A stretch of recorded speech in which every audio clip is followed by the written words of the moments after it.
हरि ओम friends. धनु राशि आपणक राशि अधिपति गुरुदेव राशि परिवर्तन करिवे। गुरुंकर महापरिवर्तन हेबो जून 2 तारिख ठारू परिवर्तन हेबो अक्टोबर मास जाए। आपणक जीवन रे यार कौन प्रभाव पड़िबो फ्रेंड्स। प्रथमे तो गोटे कथा जान रखंतु आपणक राशि अधिपति जेहेतु परिवर्तन हेबे एवं अष्टम घरे विराजमान हेबे जीवन बदली जीवो फ्रेंड्स, बदली जीवो। जो माने भल जिनसटा हो बोले अपेक्षा थिले ना फ्रेंड्स, निश्चित भाव ताहा हब एवं प्रत्येक गोटे डिटेल्स रे आपको जनइबी कि आपणक सह कौन कौन घटिबो। जून 2 तारिख ठारू अक्टोबर मास भितर पूरा लेखिकी रखंतु, बदली ही जीव निश्चित भाव में गोटे आपण गोटे बढ़िया समय आसी जाइए जोड़ा कि आपण को दुखर अंत होगा जाउछि। 28 शनिर प्रभाव चली गुरु एक शुभ ग्रह अटंती। निजर माता पिता स्वास्थ्य को नहीं जो बारंबार चिंता लगी रोला, निजर कैरियर को नहीं चिंता लगी रोला, संतान सुख को नहीं चिंता लगी रोला, सबू प्रॉब्लम रो सॉल्यूशन आपण को मिलवा को लगिबो एवं प्रॉब्लमटा ही कटिबा को लगिबो। जो मैंने धनुराशि वाले नुआ करी विजिट करछंती आम ओडिया सुख संसार चैनल को सब्सक्राइब करंतु। वीडियो जदि आपनकर मन छुई थाए पसंद आसते वीडियो माध्यम जदि आपन किछि जदि बुझीबा को पाइथिबे ताहाले निश्चय गोटे लाइकटे कर दियंतु फ्रेंड्स। धनुराशि जेबे गुरु आपनकर अष्टम घर को आसीबे से आपनकर द्वितीय घर, चतुर्थ घर, 12तम घरे दृष्टि पड़िबो गुरुंकर। प्रथमे तो आपणकर जी गुप्त शत्रु अच्छा ना फ्रेंड्स, ध्यान से शुणु मु आपण विषय ही कहूँ जोटा कि आप जदि ध्यान से एबठू ही शुणवे ताहले आपण जीवन में कौन घटुची कौन ना आप जानीपारे। तो शत्रु ठारू आप विजय प्राप्ति करेंगे, यह सत्य अटे। प्राय धनुराशि आपणकर जो मैंने आप संगे मिसी था कि घर लोके माने जुआड़े हाथ मारे सियाड़े ही आपणकर शत्रु जो थिले ना फ्रेंड्स, बस समय बदली गला। एबे आपण निजे ही प्लान करिवे शत्रु को हरैबा पई, यह आपण मन को आसीबो ही आसीबो। जून 2 तारिख पर देखंतु चेंज मन भीतर बहुत सारा परिवर्तन देखिए कि नहीं बहुत ही गला। शत्रु ठारू मते भी विजय प्राप्ति करिवार अछि, शत्रु को मते हरैबार अछि, मोर आ मते क्षति करिवार नाही। गुरु अष्टम घरे रही आपण को एमती ज्ञान देवे, कारण से ज्ञानर दाता से जितेबाला जो ज्ञान देते व्यक्ति ताहा ही करिथांती। शत्रु को हरैबे आपण एवं ता सह आपण बहुत जन एमती भी धनुराशि थांती जोड़े किए शत्रु किए भल किए मित्र सब जानी था, किंतु जानी शुणी भी तथापि तांको संगे मिसी ही थांती। किंतु समय बदली गला, आपणकर पास्ट कथा मध्य देखिए भूलिबा को लगिबे। जो माने आपण को धोखा देइचंती, जहा सहित आपण फ्रेंडशिप करथिले से माने भी आपण को मनरु डिलीट हेबा को लगिबे। धीरे धीरे से एबे ठलु मध्य देखिबे चेंजेस हेबा को लगी ही थिबो। एवं जून 2 तारिख पर ठारो तो निश्चित भावे आपण जेते आपणकर से जेते क्लोज थिले मध्य आपण देखिबे तांको कथा आपण को मने पड़िबो नाही। पास्ट कथा जोड़ा कि आपण अटकी जेथिले लाइफ को आगु को बढ़ी पार नथिले से सब डिलीट हबो ही हबो। एवं जोड़ा कि आपणकर आत्मा भितर गोटे क्वेश्चन चलुला कि मोर ये कामटा केबे हबो। भगवान पाखरे बहुत सारा प्रार्थना करुथिले, आपण निजर आत्मा भितर चलुवा क्वेश्चन आंसर गोटे गोटे करी आपण ही देबे, लड़िबे निज सहित आपण निजे लड़िबा को लगिबे। परिवर्तन रही व्यक्ति जहाँ भी टेंशन थिला सब किछि दूर हबो। निज सहित लड़िबा माने कौन, निजर माने शरीर उपरे ध्यान देबा, निजर जे माने शत्रु ठारू केमिति रक्षा करबा देखिए चेंजेस हबो ही हबो। ए वीडियो आपण सेव कर रखंतु किंबा लेखिकी मध्ये रखंतु, निश्चित भाव आपनक सह घटिबो।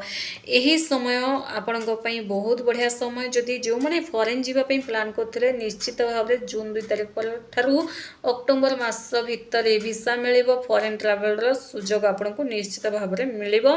एवं विवाहर जोग मध्य रही, विवाह बंधन मध्ये बांधी होई परंती आपण। एवं ଅନ୍ୟ ଗୋଟେ କଥା, ଯେଉଁମାନେ ଧନୁରାଶି ଏମିତି କିଛି ସ୍ଥିତିରେ ପଡ଼ିଛନ୍ତି ଯେଉଁଟାକି ସେମାନଙ୍କର ପସନ୍ଦ ନାହିଁ, କିନ୍ତୁ ଏମିତି ଗୋଟେ ବନ୍ଧନରେ ପଡ଼ିଯାଇଛନ୍ତି ଯେଉଁଟାକି ଲଭ୍ ରିଲେସନ୍ରେ ହେଉ କିମ୍ବା ପାଠର ମାମଲାରେ ହେଉ, ତାଙ୍କର ଗୋଟେ ଇଚ୍ଛା ନଥିଲା କିନ୍ତୁ ଘର ଲୋକଙ୍କର ପ୍ରେସରରେ ଏଇ ସବଜେକ୍ଟଟା ନେଇଗଲି କିମ୍ବା ଏଇ ଜାଗାରେ ବିବାହ ହେଇଗଲି କିମ୍ବା ଏମିତି କିଛି ବି ଗୋଟେ ଅପସନ୍ଦ ଥିଲା ଜାଗାରେ କାମ କରୁଛନ୍ତି କିମ୍ବା କାହାର ବ୍ଲାକମେଲିଂରେ ଫସିଯାଇଛନ୍ତି କିମ୍ବା ଇଚ୍ଛା ନଥିଲା ବ୍ୟକ୍ତିଙ୍କ ସହ ବାଧ୍ୟ ହୋଇକି କଥା ହେବାକୁ ପଡ଼ୁଛି।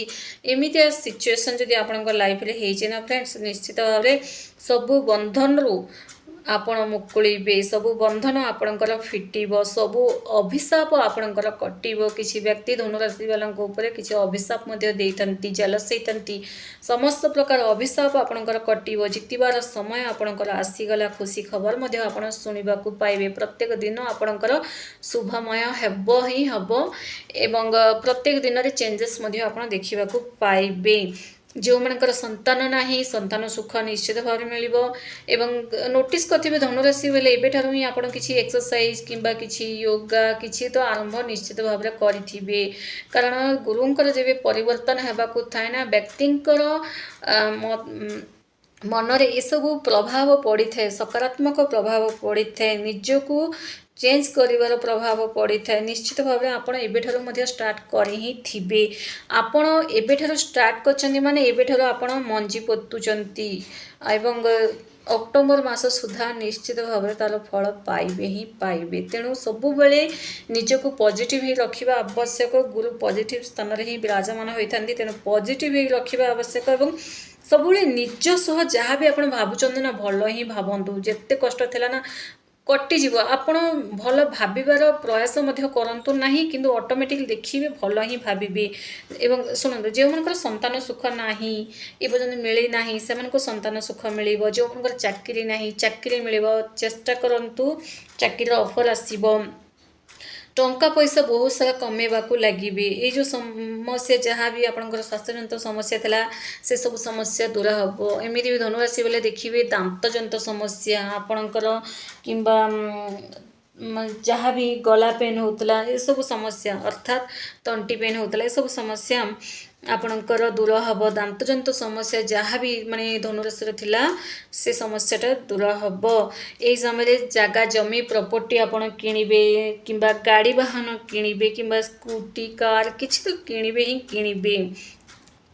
ଲାଇଫ୍ଟା ଆପଣଙ୍କର ପୁରା ଚେଞ୍ଜ ହେଇଯିବ ଫ୍ରେଣ୍ଡସ୍, ପୁରା ଚେଞ୍ଜ ହେଇଯିବ।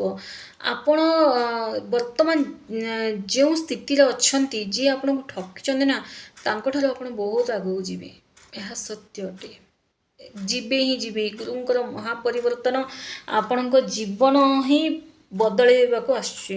ଏବଂ ତା ସହ ନିଜ ପ୍ରତି ସବୁବେଳେ ଭଲ ଭାବନ୍ତୁ। ପିତାମାତାଙ୍କର ସ୍ୱାସ୍ଥ୍ୟକୁ ନେଇ ସବୁବେଳେ ଗୋଟେ ଟେନସନ୍ ଚାଲୁଥିଲା କି କେବେ ଭଲ ହେବ।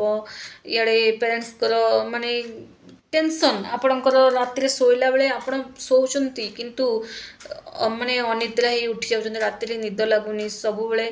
ଇଆଡ଼େ କେବେ ଘର ଲୋକଙ୍କର ଟେନସନ୍, କେବେ ନିଜ କ୍ୟାରିୟରର ଟେନସନ୍, ନିଜର ପସନ୍ଦର ବ୍ୟକ୍ତିଙ୍କ ପାଇଁ ଟେନସନ୍, ଏସବୁ ଯାହା ବି ଟେନସନ୍ ଥିଲା ସେଇ ଟେନସନ୍ଟା ଦୂର ହେବ। ଆପଣଙ୍କୁ ନିଶ୍ଚିତ ଭାବରେ ରାତିରେ ଅନିଦ୍ରାଜନିତ ସମସ୍ୟାଟା ଦୂର ହେବ। ଧନୁରାଶି କ'ଣ କରିବେ ଦେଖନ୍ତୁ। ଧନୁରାଶି ଆପଣ ବିଷ୍ଣୁ ସହସ୍ରନାମ ପାଠ କରନ୍ତୁ ପ୍ରତ୍ୟେକ ଦିନ ସକାଳେ ସମୟରେ ଗାଧାନ୍ତୁ ଏବଂ ସକାଳେ ସମୟ ଗାଧେଇକିନା ବିଷ୍ଣୁ ସହସ୍ରନାମ ପାଠ କରନ୍ତୁ। ଯେଉଁମାନଙ୍କର ୟୋଗା ଏକ୍ସରସାଇଜ୍ କରିବାର ସମୟ ସକାଳେ ନିଶ୍ଚିତ ଭାବରେ କରନ୍ତୁ। ୟୋଗା ଏକ୍ସରସାଇଜ୍ କରନ୍ତୁ, କାରଣ ମୋଟାପର କାରକ ଗୁରୁ ମଧ୍ୟ ଅଟନ୍ତି। ଯଦି ଆପଣ ୟୋଗା କରିବେ ନା ଫ୍ରେଣ୍ଡସ୍, କେବଳ ୟୋଗା ମାନେ ବ୍ୟକ୍ତି ଏହା ଭାବିଥାନ୍ତି କେବଳ ତା ଶରୀର ପାଇଁ ହିଁ, ଭଲ ପାଇଁ, ରୋଗ ପାଇଁ, ଯେଉଁମାନଙ୍କର ରୋଗ ହେଇଛି ସେମାନେ ହିଁ ୟୋଗା କରିବେ, ଏମିତି ନୁହେଁ। ଆପଣ କିଛି 10 ଦିନ ମଧ୍ୟ କରିକି ଦେଖନ୍ତୁ, ଆପଣଙ୍କ ମନରେ ଗୋଟେ ସକାରାତ୍ମକ ପରିବର୍ତ୍ତନ ଆସିବ। ଏହା ସକାରାତ୍ମକ ପରିବର୍ତ୍ତନ କିଏ ଦେଇଥାନ୍ତି? ଗୁରୁ ହିଁ ଦେଇଥାନ୍ତି। ଗୁରୁଙ୍କର କାରକ ଏବଂ ଧନୁରାଶି ବୋଲେ ତ ନିଶ୍ଚିତ ଭାବରେ ୟୋଗା ପ୍ରାଣାୟାମ ଏସବୁ କରିବା ଆବଶ୍ୟକ। ଏବଂ ଆଉ ଜଣେ ମୋତେ କ୍ୱେଶ୍ଚିନ୍ ଜଣେ ଧନୁରାଶିରେ ହିଁ କରିଥିଲେ, ସେ କ୍ୱେଶ୍ଚିନ୍ର ଆନ୍ସର୍ଟା ମୁଁ କହୁଛି। ବିଷ୍ଣୁ ସହସ୍ରନାମ ଏତେ ଲମ୍ବା ମୁଁ ପାଠ କରିପାରିବି ନାହିଁ ବୋଲି ମୋତେ କ୍ୱେଶ୍ଚିନ୍ କରିଥିଲେ। ଅନ୍ୟ କିଛି ସଲ୍ୟୁସନ୍ ଦିଅନ୍ତୁ। ଦେଖନ୍ତୁ ଫ୍ରେଣ୍ଡସ୍, ଆପଣ ଯଦି ଜିମ୍ ଯିବେ, ଆପଣ ଏକ୍ସରସାଇଜ୍ କରିବେ ନା, ଆପଣଙ୍କ ଶରୀରର ମୋଟାପା ହିଁ କମିବ। ଆପଣ ଯଦି ଅନ୍ୟ କାହାକୁ ଟଙ୍କା ପଇସା ଦେଇଦେବେ ଏବଂ କହିବେ କି ନାଇଁ ତୁ ଏକ୍ସରସାଇଜ କରେ ଆଉ ମୁଁ ଟଙ୍କା ପଇସା ଦେଇଦେଲି ବୋଲି, କିନ୍ତୁ ସିଏ ତ କରିବେ, ସିଏ ଫିଟ୍ ରହିବେ, କିନ୍ତୁ ଆପଣଙ୍କ ଶରୀରରୁ ମୋଟାପା କମିବନି। ତେଣୁ ଯେଉଁମାନଙ୍କର ପ୍ରୋବ୍ଲେମ୍ ଅଛି ସେଇମାନେ ହିଁ କରିବା ଆବଶ୍ୟକ। ଠିକ୍ ସେମିତି ଆପଣଙ୍କ ଲାଇଫକୁ ଯଦି ଆପଣ ଚେଞ୍ଜ କରିବାକୁ ଚାହୁଁଛନ୍ତି, ଆପଣଙ୍କୁ ହିଁ ପାଠ କରିବାକୁ ପଡ଼ିବ। ଫ୍ରେଣ୍ଡସ୍, ଶ୍ରଦ୍ଧା ଏବଂ ଭକ୍ତି ଏବଂ ବିଶ୍ୱାସର ସହ ଗୋଟେ ଲାଇକ୍ ତ କରିବା ସହ ଜୟ ଜଗନ୍ନାଥ ନିହାତି ଲେଖନ୍ତୁ ଫ୍ରେଣ୍ଡସ୍। କାହିଁକି ଲେଖୁନାହାନ୍ତି ମୁଁ ବୁଝିପାରୁନି, ଲେଖନ୍ତୁ ନା ଫ୍ରେଣ୍ଡସ୍। ଧନ୍ୟବାଦ।